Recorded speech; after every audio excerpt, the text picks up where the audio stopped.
Well, again, hi, everybody.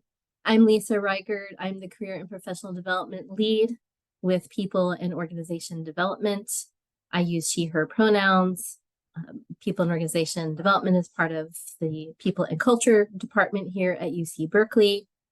And I am just thrilled to welcome you all to today's Now Encore series, which is focusing on developing your emotional intelligence, how to practice it, and why it's more important than your IQ and personality. Emotional intelligence, or EQ, it's essential for our personal and professional success, as it contributes to better relationships, effective leadership, enhanced well-being, and ethical decision-making.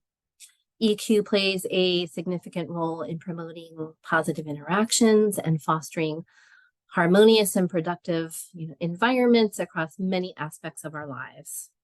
And here to help us understand more about EQ and share some fun practices to help us develop this skill set is Alex Wallash. Alex is a dedicated coach focused on nurturing leaders to help them grow endlessly, much like goldfish thrive in the right conditions, which I believe is related to Alex's business name, Blue Goldfish. Maybe he'll tell us a little more about that, the significance of that later. And with a decade of experience co-founding and managing a multi-million-dollar business, he understands the intricacies of leadership. His team developed over 150 unique products, established national and international sales channels, and has created sales and marketing departments. Through his journey, Alex has discovered his passion in coaching other leaders. Alex holds an MA in Organization Development and Leadership, an Executive Certificate in Leadership Coaching, and an Associate Certified Coach credential. He's also a trained meditation facilitator. And Alex has also generously served as a career coach at our 2023 NOW conference. And we look forward to having Alex involved again in 2024 as well, if his schedule allows. And for play, Alex enjoys swimming wherever he can find water, surfing in the Pacific, and camping off-grid in the van with his wife and 2 dogs. Alex, welcome, and thank you so much for being here with us today and sharing your knowledge and expertise with us. Thank you so much, Lisa. And thank you all for showing up today. And I appreciate you all for checking in as you are with a word that describes how you're feeling in this moment. I appreciate you showing up as you are, and you are welcome in this space as you are. Today, I am feeling in this moment a mix of excitement and gratitude. I'm excited to be here presenting with you all, and I feel a little bit of those butterfly sensations right here in my abdomen. And I'm also feeling gratitude to be able to share this. I often feel gratitude in my face, right in this area. It's like a nice tingly feeling. I'm feeling gratitude to be able to share this because emotional intelligence has drastically improved the quality of my life, both in my personal relationships and also in my professional relationships. So thank you so much for showing up here. I'm going to get started with the presentation in a moment, but I'm going to extend an open invitation to anyone who would like to turn your camera on. I invite you to do so. We are going to be practicing emotional intelligence here, and there's a shared learning component. So if you can, I invite you to, but also if you don't feel comfortable with your camera on, I 100% respect that and invite you to know that you are in choice. You're in choice with this, and you're in choice throughout this whole practice. You can choose to engage as much as you want to, or you can choose to stay back and listen. So here we go. I'm going to open up my slide deck now.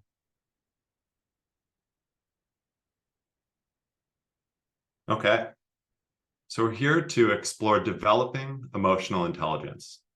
We're going to explore how to do it, and also why some might consider it's more important than IQ or personality. So let's first look at IQ, personality, and emotional intelligence, and just take a moment to acknowledge the whole person and all the complexity that goes into what it's like being you. So IQ is a pretty popular way of looking at one aspect of the many aspects of being human. IQ is measuring the ability to learn. And IQ, a lot of the research shows, is relatively fixed throughout your life. So if you have a certain IQ at the age of 15, you're going to test at a relatively similar IQ at the age of 35.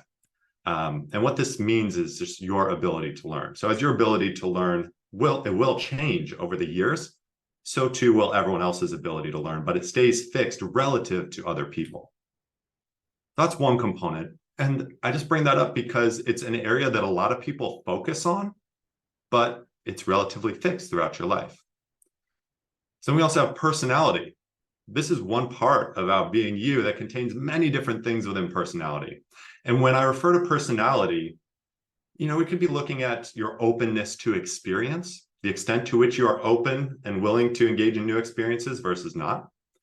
We could also explore your conscientiousness. To what extent are you conscientious of those around you? We have extroversion and introversion. We have agreeability. We have neuroticism. So those are a few of many components that people look at with personality. And similar to IQ, your personality stays relatively fixed throughout your life. So I'm not going to spend time here exploring how can we develop your personality, because your personality is you, and let's allow that space to be you.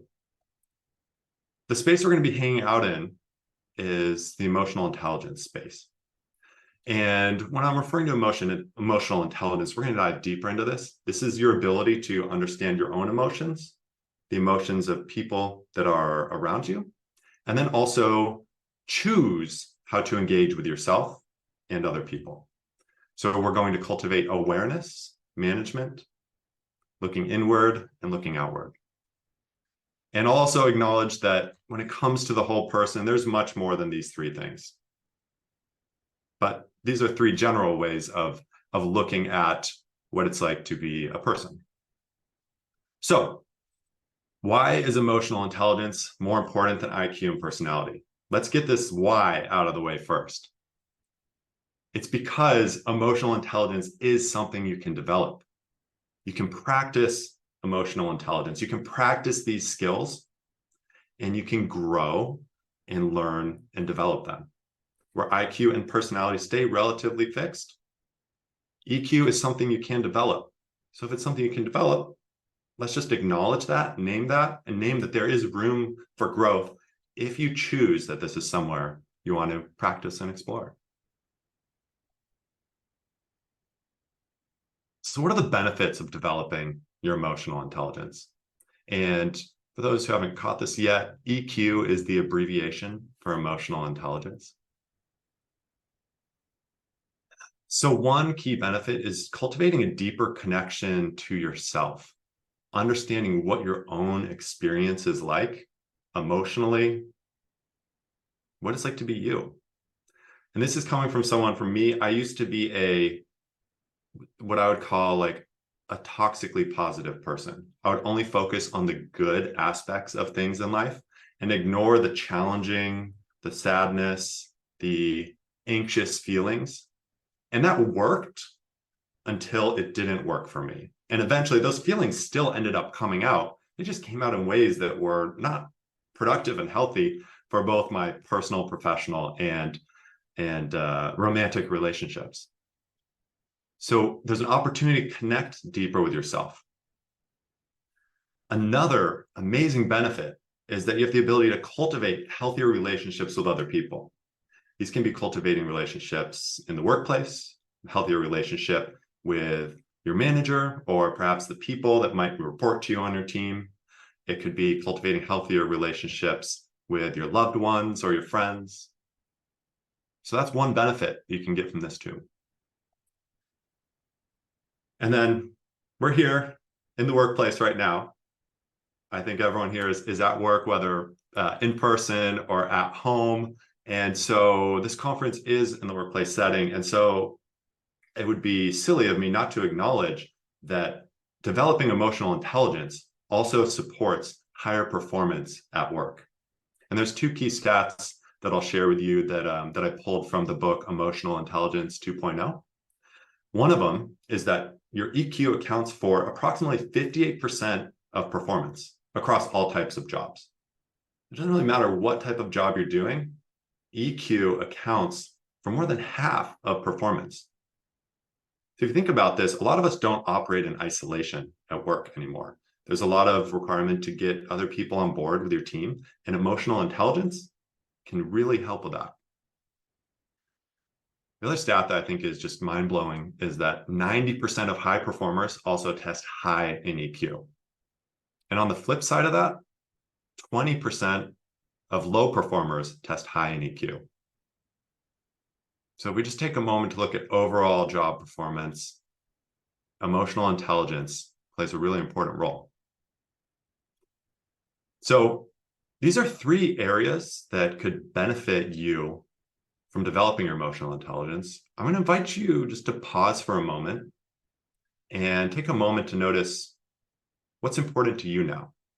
If you were to pick one of these three areas and just acknowledge, like, hey, this is an area, like, this is why I'm here today, or this is an area that's important to me that I could have some fun working on and developing, I invite you to take a moment just to note that for yourself.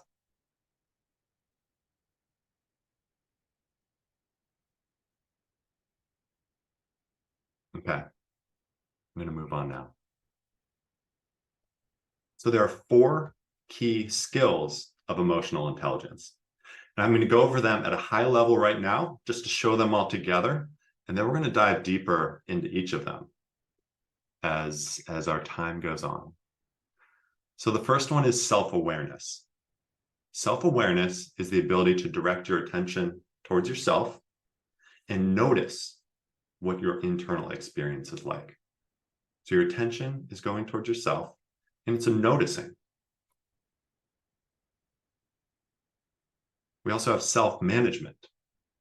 So again, your attention is directed towards yourself, and this is where you're choosing how to be, choosing how to show up.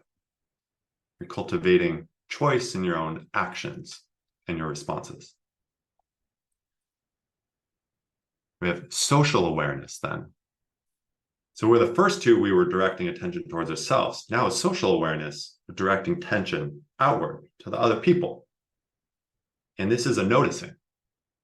So attention's going outward, and I'm noticing what's going on. And the fourth skill is relationship management. Similar to the last one, we're directing attention out towards other people and choosing how to engage with these other people. These are the 4 components that you can practice to help develop your emotional intelligence. And we'll dive deeper into those in a moment. But if you just take a moment to notice this grid, there is a grid, and what we're looking at on one side is we're looking at self, and then others. And then we have also the awareness up here, noticing, and managing. So those are kind of the grids that we're playing in. Okay, so I have some invitations that I'd like to extend to you as we explore emotional intelligence today. The first one is I'm going to invite you to give yourself permission to feel. I feel like in Western culture, and it's changing, I think in Western culture, we really prioritize thinking and what our thoughts are in intellectual pursuits. And given that y'all are working at one of the best universities in the world, I'm sure there's a lot of that there. But you're also more than just your thoughts. You have a full experience of feelings and sensations and emotions that can support you with your thoughts. Your thoughts and your feelings affect each other. I'm going to invite you to allow yourself to feel what you feel.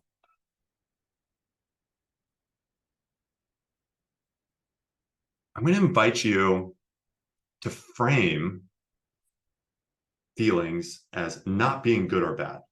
Feelings are not good or bad. We're not working in this binary of happiness is good and sadness is bad. I'm going to invite you instead to frame exploring your feelings and sensations as data.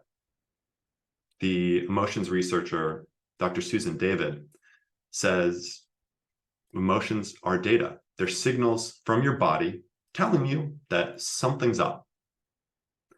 My anxious feelings, when I feel them, they're not telling me that something's bad because I don't have a bear chasing me right now. That's where they evolved from, something like that. But they're telling me something's new and exciting and different. And so what we're looking at here is how to interpret that data. It's a lot more challenging, I find, than interpreting the data of thoughts, because I think in English and it can be pretty clear. But with understand feelings and sensations, there's almost a new language that I've had to cultivate over the years to really explore what they mean to me. So let's explore this as data, sadness, anger, things like that. They're not bad, they're data. I'm going to invite you to just embrace the idea or know that discomfort can be an opportunity for growth.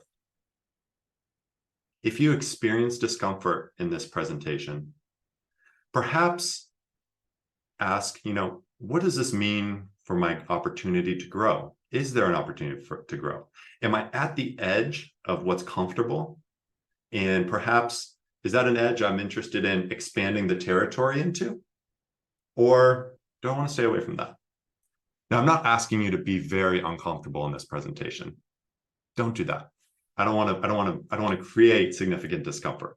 But just know that once you start to feel discomfort in anything, sometimes that's an area to grow. I'm going to invite you to be compassionate. I'm going to invite you to extend compassion towards yourself, to wish yourself well overall, and know that you are trying your best and that you are beautiful and perfect as you are. And I'm going to invite you to extend compassion to others in this presentation, and just know that we're all showing up as we are from different experiences, different mornings, different 5 minutes before we came here. And also know that, when it comes to exploring feelings and emotions, there's a huge component of vulnerability to do that. And so I invite you to just hold that, and be compassionate with other people. And lastly, I'm going to invite you to be curious. So take a mindset that perhaps you don't know everything. And if there's something you don't know or something that's uncomfortable, bring a sense of curiosity to it. Ask questions to yourself, and ask questions in the chat. I won't be monitoring the chat, but if a question does come in there, Lisa is going to call it out and pause. And we're also going to leave time at the end of this presentation for questions too. Okay, so with these invitations, I invite you to take a brief moment to look at these and notice which ones you're connecting with. If there's one that stands out to you that you feel like would be helpful to embrace for this presentation.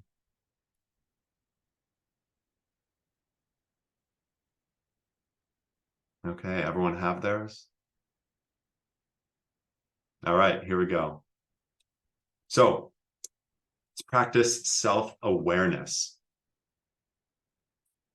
So self-awareness is your ability to describe your inner world, what's going on inside. In terms of emotional intelligence, this can include sensations. Sensations could be things like noticing the temperature of the air upon your skin. It could be noticing pressure. Perhaps some of you might notice pressure in your feet right now as you gently press your feet down into the ground. Or you might notice a little pressure on the bottom of your legs with the chair that you're sitting in. You might also notice sensations of pain, discomfort, and tension. Right now, I notice a little pain in both of my elbows that comes and goes and has been there for about a year. You might also notice other sensations like pleasure. And we have feelings. Feelings, the main four ones are mad, glad, sad, bad. And that's kind of the general way that we bucket feelings. But there's such a more rich range of descriptors of feelings that we'll get into. And then we have emotions. And the way I look at emotions a little bit are like your feelings in action outward.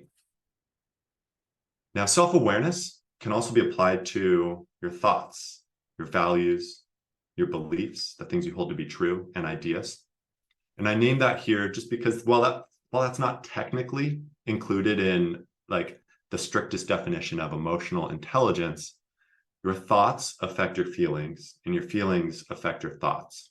So I can't speak to them without just taking a moment to acknowledge them.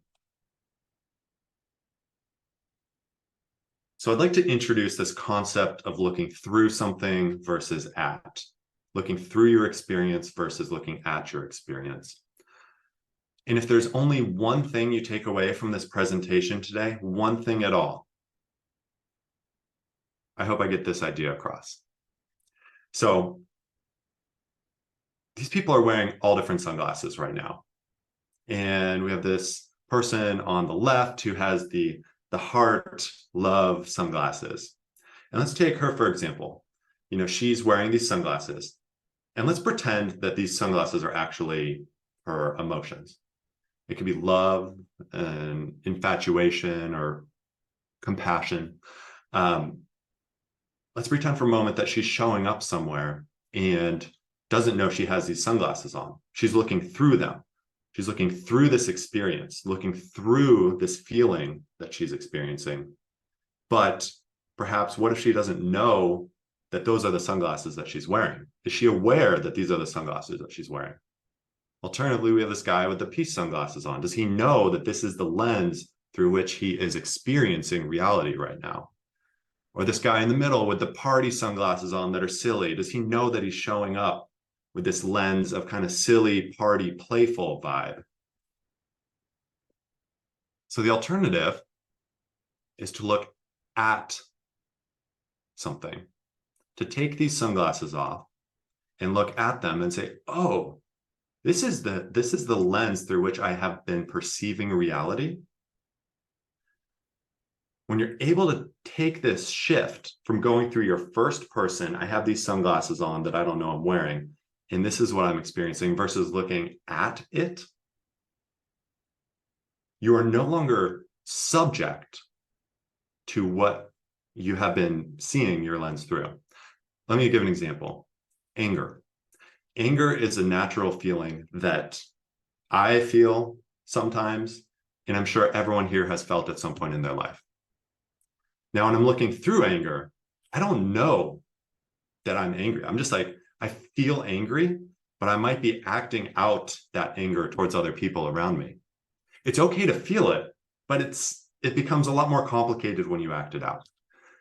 Now, when I take a moment to just acknowledge, oh, anger is the feeling that I'm feeling right now. I stop looking through the anger and through the experience, and I start looking at it from a third person perspective. That's where real freedom comes into it. And that's where real development comes into it, because I'm no longer subject to that experience. So we'll give another example. The lawn versus the tower perspective. I'm guessing many of you might recognize this view right here. This is the view from the grass right below Souther Tower. And let's pretend that you're here hanging out and this is your view.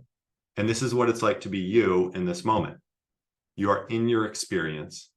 And that's what most of our life is. We're in our experience. But you also have the ability to go up into the tower and let's say immediately go up in the tower and look down.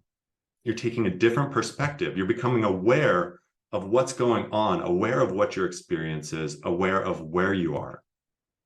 And then you can shift right back down. We spend most of our time on the lawn. We don't spend much time up in the tower with the bird's eye view for our own experience. So if there's one thing that you take away from this, I'm going to invite you to just know that you can practice getting this third person perspective from looking up at high and becoming aware of what your experience is. So let's practice this in real life. So I'm going to invite you to settle into a posture of ease and stability. There's a posture that is comfortable, works for you. You might already be there. Or perhaps movement is a little way to arrive in that posture. You might choose to cast a soft downward gaze or gently close your eyes and perhaps taking a breath. Inviting in the question, what is one sensation I am noticing right now?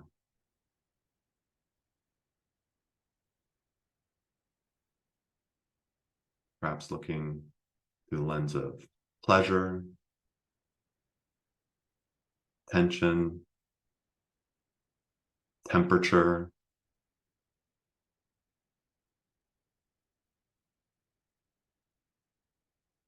What's one sensation I'm noticing right now?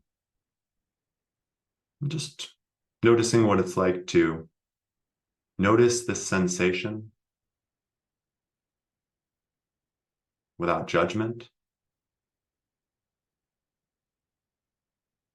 without trying to change it, just simply noticing it. And then when you're ready, joining back here.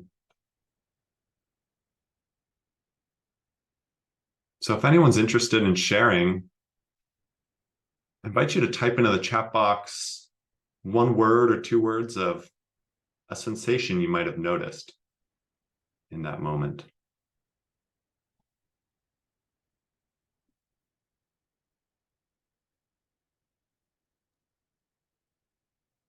See, noticing tension, tightness in the chest. Thank you.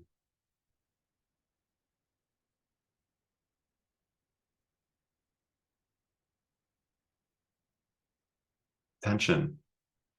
Again, yeah. I hear you. I noticed tension in my arms, and I often notice tension in my shoulders. Okay, I'm going to continue on to our next practice.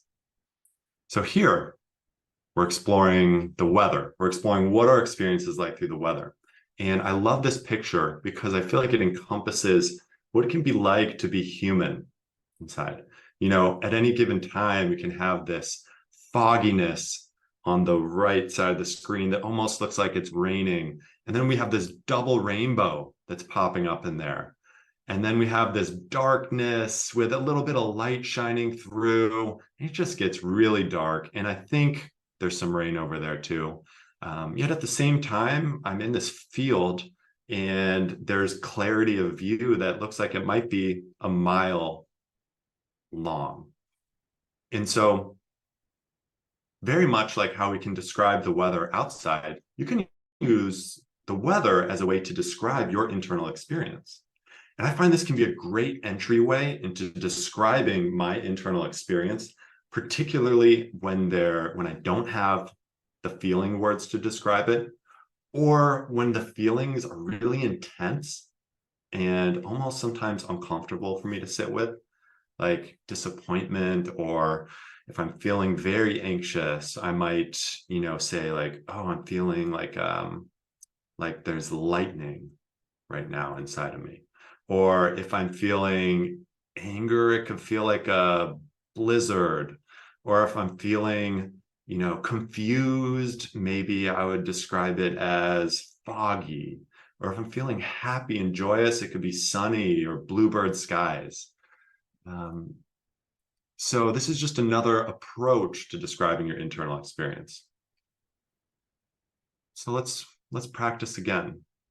And much like how the weather changes outside, this can be a great way to acknowledge how your own internal weather can change. So I invite you to find a posture of ease and stability again. Drawing your senses inward and inviting in the question, what is my internal weather right now?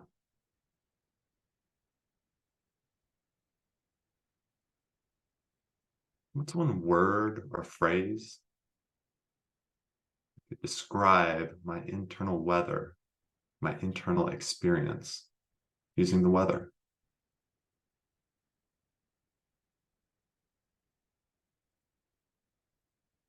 Allowing yourself to feel what you feel without judgment.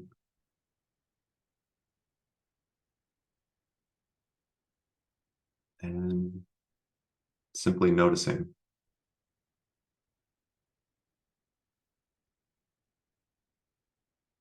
And with a word or a phrase, taking a moment to note your internal weather for yourself.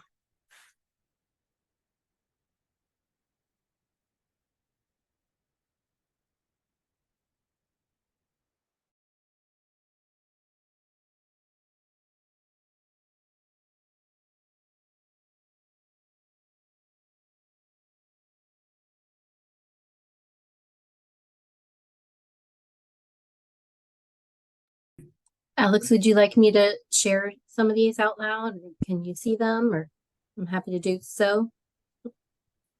Yeah, I just, can you hear me? Yes. Okay, great. Yeah, so I'm happy to take that. Thank you, Lisa. Sure. I'm hearing windy and stormy, mostly sunny, cool, windy, stormy, tornado, cloudy with a chance of sunshine. Thank you so much for each of you for practicing this and just noticing what it's like to look at your internal experience from a different way through a weather pattern. We'll go ahead and move on to another practice. We're going to start to explore feelings a little bit more directly here. Now, I know I'm making the mistake of putting way too many words on one slide right now. You're going to be so distracted with this and not listen to me. And so I just want to put this up here to let you know that you're going to get the slide deck afterwards, and you can reference this slide.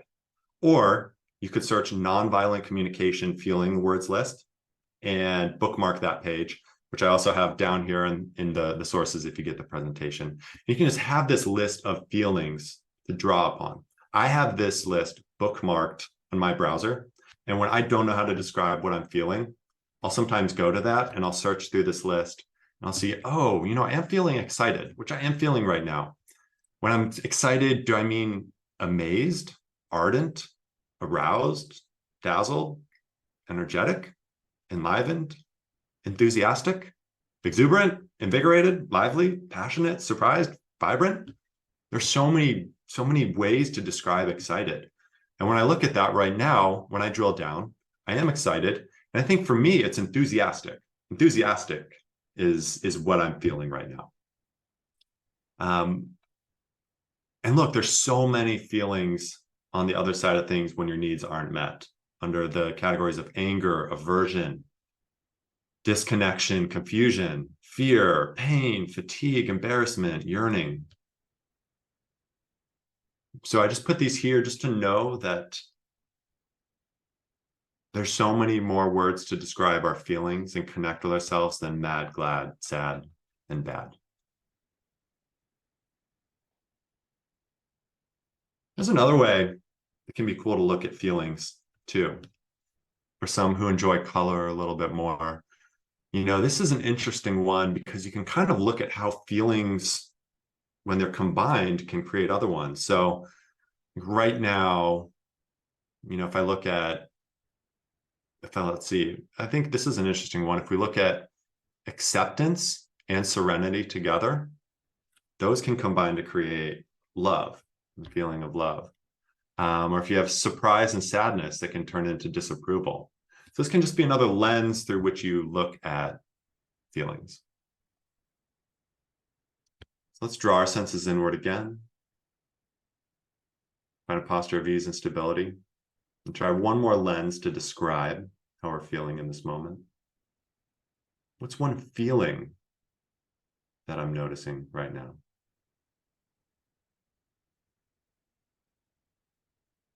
What's one feeling word that describes how my internal world is in this moment?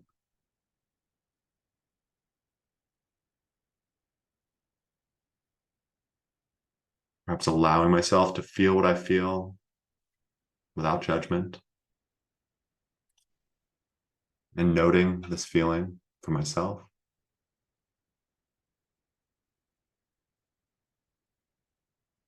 And I invite anyone who notices a feeling word that describes how they're feeling to just share it in the chat box.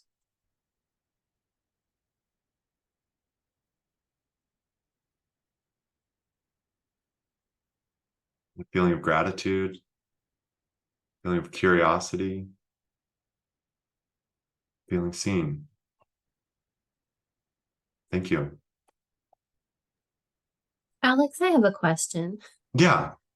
So do you have any suggestions on noticing, like one feeling coming up, but then another sort of a conflicting feeling? For example, like feeling gratitude in this moment, and then I guess through the social awareness lens, feeling heartbroken for the suffering that is going on in the world, like wars and violence and suffering. Oh my gosh. Yeah, that's such a great question. And I think so relevant to right now in the last couple of weeks, and what it's like to be a human living in a world where we are connected globally. So I think the suggestion there will come when it comes to our self-management component, what to do when you acknowledge it. But what I will say is there's so much power that comes in just acknowledging what you are feeling and just acknowledging it without judgment. To acknowledge that in this moment, I am feeling pain. And once you acknowledge that in that moment, I'm feeling pain, you start to potentially loosen it up and become less beholden to it. And it's something that you can look at as an object instead of being entirely subject to it. So if I would say, what's the easiest thing to do in this state? It's to name it. It's to just use your words and just name, this is what I'm feeling in this moment. Thank you. That's really helpful. And again, I think it relates to the noticing and looking at it again. Mm-hmm. Exactly. Thank you, Lisa. Okay. We're going to take a brief moment to just talk about thoughts and emotional intelligence. Because like I've said, your thoughts will affect your feelings, and your feelings will affect your thoughts. These thoughts can include ideas that you have, can include judgments that you have. Thoughts you can have and things like that can really be affected by your beliefs, what belief systems you choose and what you believe to hold true, and opinions. So I just want to introduce one word, metacognition. This is something that is, it's a fascinating thing to practice and develop. Metacognition is your awareness and understanding of your own thought processes. So it's ability to take a step back or take a step out and look at your thoughts instead of just letting them run through consciousness, run through your mind like they normally would. We're not going to spend time practicing this, but I just want to name this, that this is a component of being aware of what it's like to be you, is noticing thoughts. So let's move on to self-management now. It's our second skill. And also one thing I'll mention too, we're spending more time on the self-awareness component than these other skills because self-awareness is the foundation for the other skills we will be practicing. So these all build upon each other. I'm not going to put them in a pyramid like Maslow's hierarchy of needs, but you could think of it in that self-awareness is this foundation for the rest of emotional intelligence. So that's why we're doing 3 of those practices. Okay. Now, self-management. This is your ability to choose what you do based on awareness of where you are inside, what is going on inside. For example, I would say when I had less than desirable self-management skills, let's say like 8 years ago when I was running my business in Berkeley, I would work 12 hours a day for many years. And I was trending towards burning out through doing that. And it wasn't working for me, but I also had so much work to do. And so I'd find myself at 6 p.m. nearing what should have been the end of my day, exhausted cognitively and emotionally, and I'd still have a long list to do. And I would choose to push through until I got it done. I wasn't functioning at my peak. I wasn't emotionally available to support the people I was leading, but I would just push through. And I feel like that's that can be a part of our culture that might be unwinding a little bit, but that's I feel like that's how I was raised, at least. What we're doing with self-management is looking at how you feel. So in that moment, if I were to go back in time, I'm like, okay, I'm feeling exhausted. I'm feeling drained. I'm feeling spent and empty. Instead of pushing through, what am I going to choose to do now? I think I'm going to choose to be kind to myself and give myself a break. Or I'm going to choose to be forgiving to myself because I'm probably making a lot of mistakes since I'm not operating at my peak. Or I'm going to choose to give myself the opportunity to rest because that's what I need based on how I feel.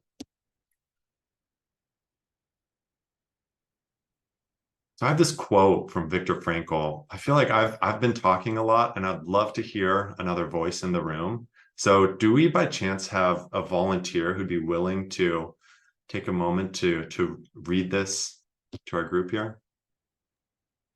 I can. Okay, Michelle, thank you. Between the stimulus and response, there is a space. In that space lies our freedom and power to choose our responses. In our response lies our growth and our freedom. Thank you so much. So what we're talking about here is the real difference between reacting and responding. It's really easy to react. Reacting is something that I do unconsciously. And in responding is choosing how I'm going to respond in a situation. So that could be as simple as an email comes in that is highly undesirable with bad news. And instead of taking any time to reflect on how I'm feeling, I go ahead and I just write a nasty response. And I just escalate the problem further. Otherwise, another option is this email with bad news comes in. I pause. I notice and acknowledge that there is space in here to pause if I choose to. And then I choose how I'm going to respond in that moment. Maybe my choice is to do nothing, to not respond, knowing that I am so emotionally charged in this moment that what I'm going to say isn't something I should say, and I'm going to regret it. Or maybe I choose some other response. But just notice that there is a choice that you have. And it can be a very narrow window sometimes. But the more you practice cultivating it, you might find that that window gets bigger and bigger. Let's practice it. We're going to practice breathing. I'm going to share why we're going to practice breathing before we actually do this, just in case you're not bought in or you might think this is woo-woo. But no, the science behind this supports this. So our lungs are attached to our parasympathetic nervous system. The parasympathetic nervous system is also tied into our fight, flight, freeze response, so our fear response. And it's tied into a handful of other organs. You know, really all these organs that we don't really control what they're doing. My stomach, I don't control when it contracts. My intestines, I don't control when they contract. But there's the parasympathetic nervous system that's regulating them. And my parasympathetic nervous system allows me to breathe throughout this presentation without me even having to consciously try and breathe. But I can also check in with my breath and choose to consciously breathe. And that's the one part of the parasympathetic nervous system that I can choose to actually engage with. And the way it works is when you exhale, it activates down regulation of your parasympathetic nervous system. So it calms it down. So a longer exhale calms down the parasympathetic nervous system, which is also tied to your fight, flight, freeze response, your fear response. This response that was evolved for to run away from bears and know that, you know, I should run away from them. And it's worked well because my ancestors lived through whatever they had to, and enough for me to be here today. But it now doesn't serve me well when an email comes in that has undesirable news, or bad news that's coming in from a friend or something like that. So let's just practice down-regulating our parasympathetic nervous system by doing a longer exhale than inhale. And so I'm going to guide us through 3 breaths ourselves, and then invite you to continue on 3 more without my instruction and just to practice on your own.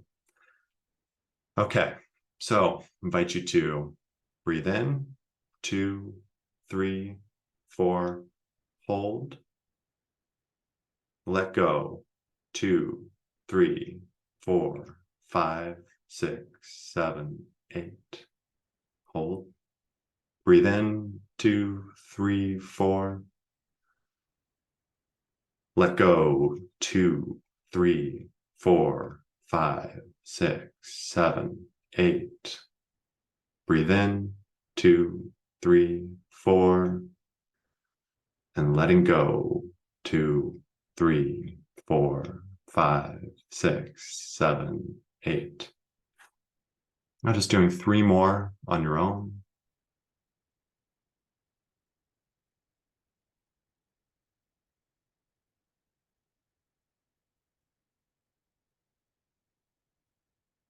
As you do so, just noticing what it's like to breathe.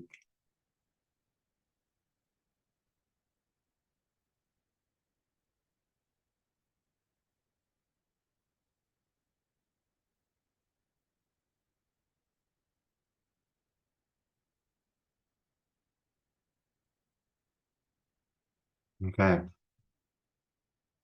I'm curious if anyone wants to type into the chat just what's coming up for them.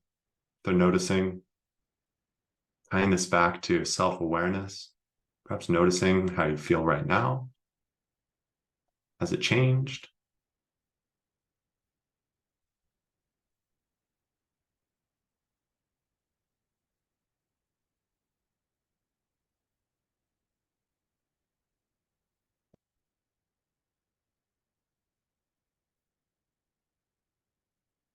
Calmer, present.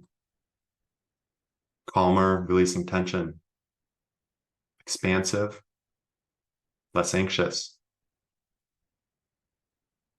So you can do this 1 minute before a stressful meeting, or a meeting that you might be projecting to be stressful. You can do it before anything. You can fit it in. You can do it in time of stress.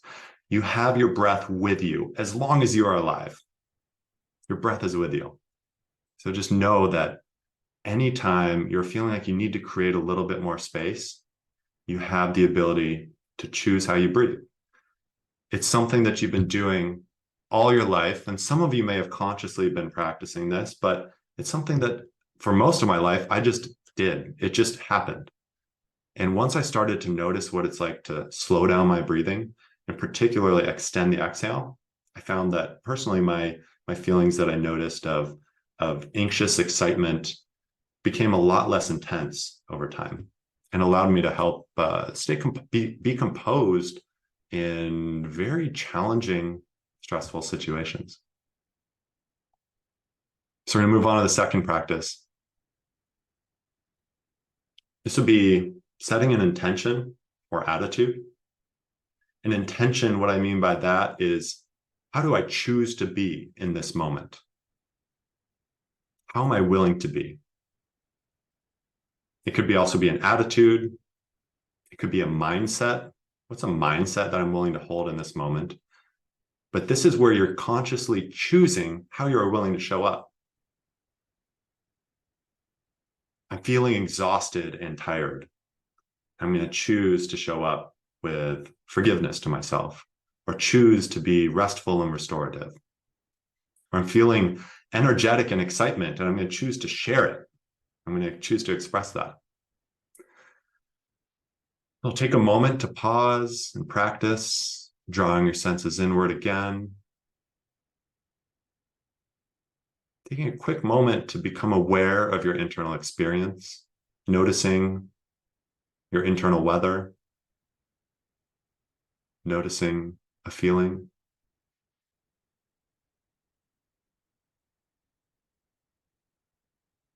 And now that you know how you feel, now that you are aware of how you feel in this moment, inviting the question, what is an intention, an attitude, mindset I'm willing to hold in this moment?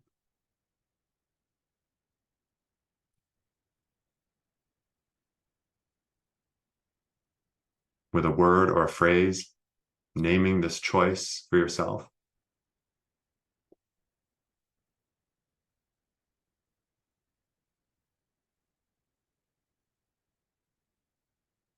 And if you'd like, sharing that in the chat box.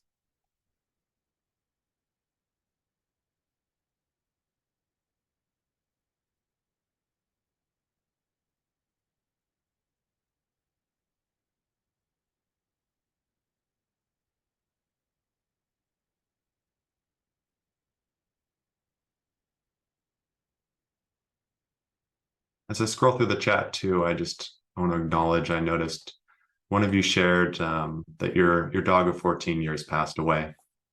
And my heart goes out to you and all those who the dog has touched their lives. Having with someone who has 2 dogs, I can appreciate the love and the loss.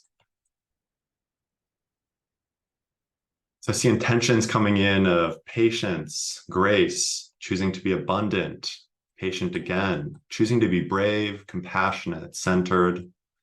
Thank you. Thank you for sharing. We're moving on to social awareness now. Social awareness is your ability to accurately describe the emotional state of another person. It's your ability to observe, to look at me, or to look at another person in this room, or to look at your partner or friend or coworker and know what's going on with them. Just be able to label it. Can look for facial expressions, can look for body posture, can look for the tone of the voice. The voice can tell a lot. And then you can also look for feeling words. And what I mean by that is someone might specifically be saying, this is how I'm feeling. And notice that's a cue right there. That's a big exclamation mark around that, whatever that word is. That's going to clue you into something that they're sharing with you. So let's briefly practice this. I'm going to share a story with you. I'm going to invite you to just notice different feelings that I'm going through that I might be experiencing as I describe this. Okay. And then in a moment, I'll ask y'all to type into the chat if you could come up with 3 feelings based on what I shared. I invite you to share it with the group. And so again, this is just noticing. Pay attention to my facial expressions, tone of voice, the feeling words that I describe, and also body language. Okay. So a little while back, I was getting ready for a coaching session, and I was signed on to Zoom with my client, scooted my chair in, and all of a sudden my desk just shuts off. My computer shuts off, my light shuts off. Oh my gosh, what is going on? I have a client meeting right now. And I looked under my desk, and I'd kicked my my outlet, and I unplugged my computer. And I felt so embarrassed. I felt so embarrassed. And I was feeling anxious too, anxious and stressed. I was stressed out because I was like, oh my gosh, this is an important meeting with my client and I want to show up. So I plugged it back in, turned it back on, took a moment to breathe, felt calm. And 30 seconds before my meeting started, I was back on Zoom. Everything was good. Okay. What were we all picking up on with that story that I shared right there?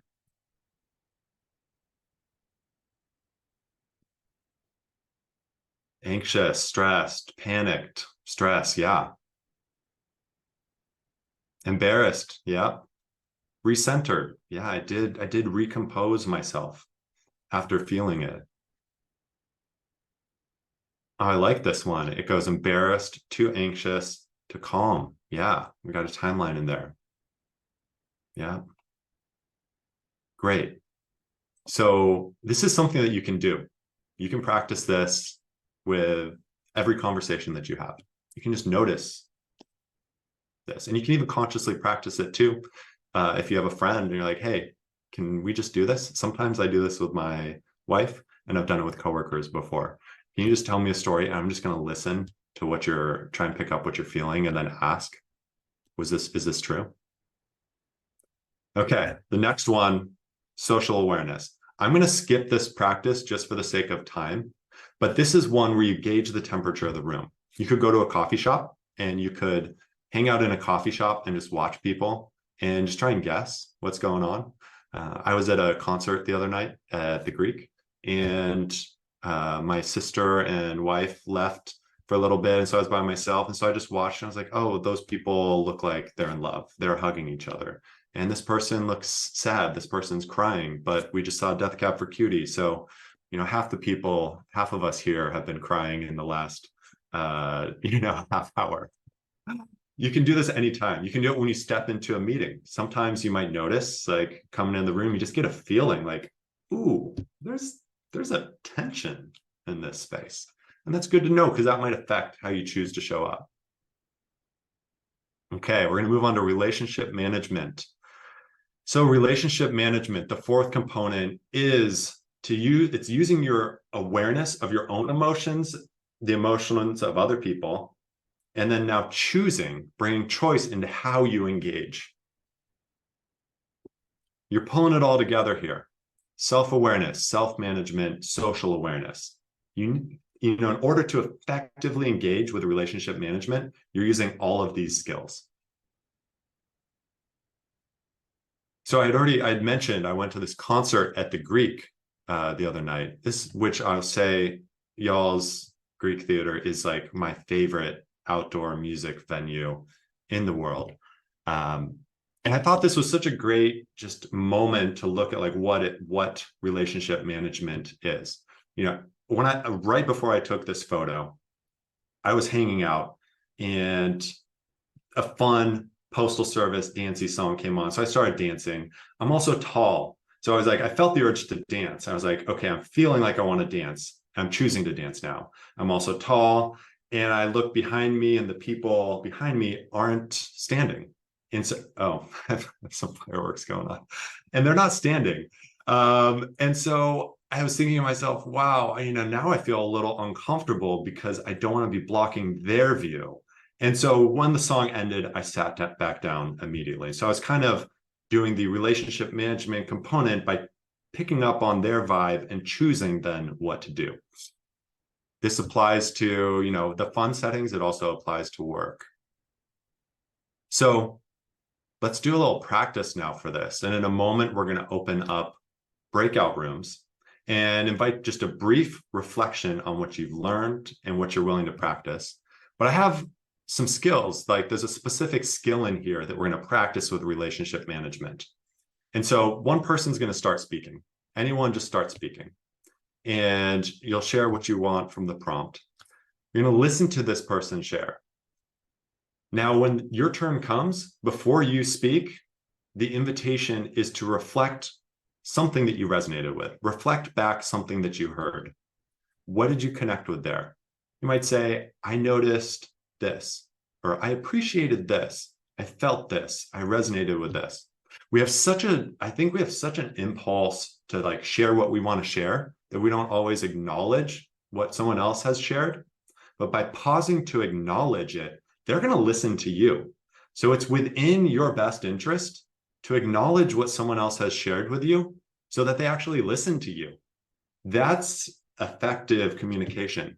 It's speaking, it's having It's having a conversation instead of speaking at people. And then once you've reflected what you resonated with, then I invite you to go on and share your responses and just go in a circle, popcorn. So in a moment, Lisa's going to open up the breakout rooms. There'll be 3, perhaps maybe 4 in some of the breakout rooms. We'll have about 8 minutes, maybe actually 7 minutes. We'll see. And so it'll be kind of quick. And it's just 2 questions. What's one thing that you learned today? And what's one thing that you're committing to practicing? So you're totally in choice here. What's one thing that you learned? And what's one thing that you're committing to practicing? And so this is also an opportunity for you to acknowledge what you're aware of now. What's one thing that you've learned? And also turn that awareness and insight into action. Because this is all great if you learn something here, but if you don't actually do something with it and bring it out into the real world, then how useful is it? So what's one thing you learned? One thing you're committing to practicing? And remember to practice reflective listening. Before you go to share, acknowledge the person before you. So, and I invite you also, if you feel any, right now, just notice what you're feeling going into this. You might feel excited, maybe a little uncomfortable. I invite you to stick around afterwards, because in the last 2 minutes of this, I'm going to be sharing additional resources for you. And I have a handful of resources that you can use to continue your learning if you choose. So Lisa, would you mind opening up the breakout rooms now? Sure, here we go. And I will also give a 3-minute warning before the room will close.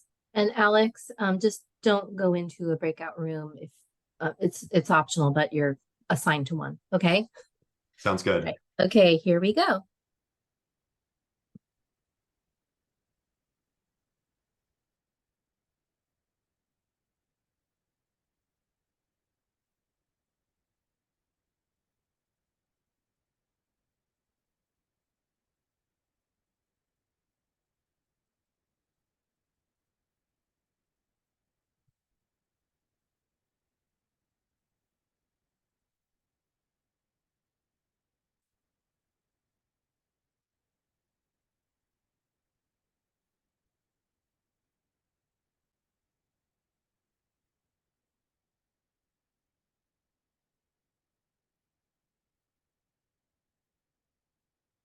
But Laman, did you need help moving into a breakout room, and Jeanette?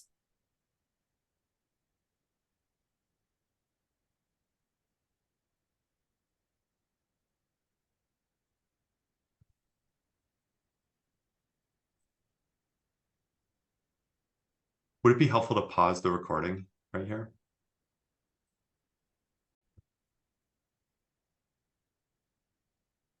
Okay, welcome back. Welcome back from the small group conversations. We have about 1.5 minutes left, so I just want to leave you with a few additional resources for those who are interested in continuing your learning. So the first one is a book.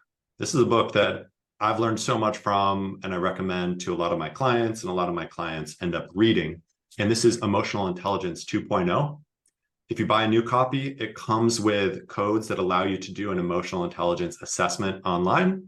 When you start reading it, and then after you finish it and do all the practices, you can take the assessment again and actually see to what extent have I grown in these different areas. Very hands-on, very practical. Each exercise is 1 page long. This book's great. I also invite you to email me. You can email me at alex@bluegoldfish.co. If you're interested in practicing this more, I'd be happy to offer anyone who's attended this session 1 coaching session for $1. So just email me. I'll send you a link to schedule it, and we could practice developing emotional intelligence specific to you. You can also sign up for the newsletter that I have on my website at www.bluegoldfish.co, where I'll send out additional information about developing emotional intelligence and other areas of leadership development.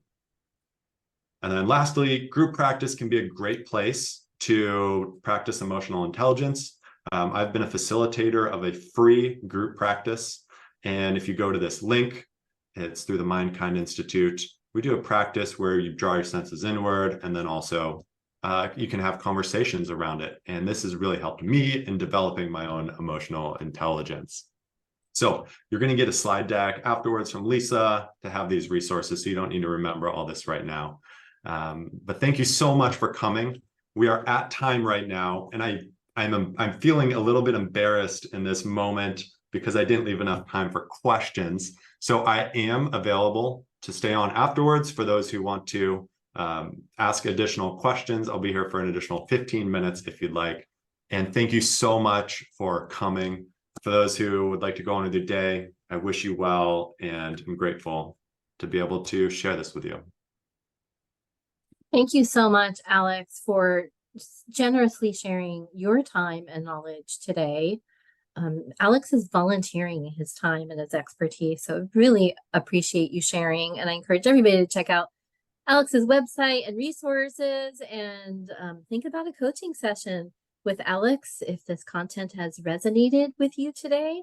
And as Alex mentioned, he's willing to stay a little extra, so I'm going to stop the recording now. And if you want to ask any questions or share anything, we can go ahead and do that.